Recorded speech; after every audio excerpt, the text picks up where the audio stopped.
Ito nga po pala yung printer dito sa Pelex. Ginamit po ito ng 6 na araw na may 57 na total na meter. Printer head, capping. Ito naman po yung tamang pag-head clean. Tapos mag-head clean, punasan natin yung wiper.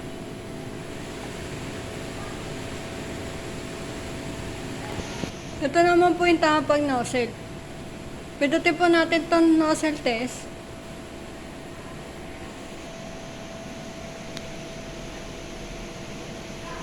Ang ink system ay tama lang. Ang waste tank nilinis to Friday. ABR. Ground wire. Ito naman po yung in-use supply. Maayos naman. Nandito naman po yung mga in-use supply.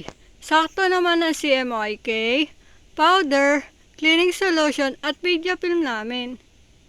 Ito po yung yellow, ito po yung black. Ito po yung cyan, ito po yung magenta.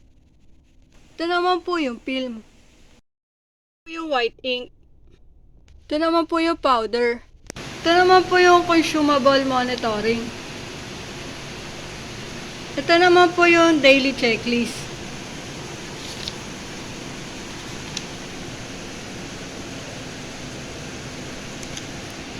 Ito naman po yung consumable monitoring. Ito po yung sa white ink.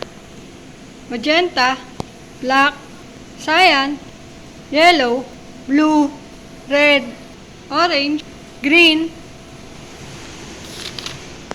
cleaning solution, powder, at film. Dito na po nagtatapos sa aking vlog. Thank you po.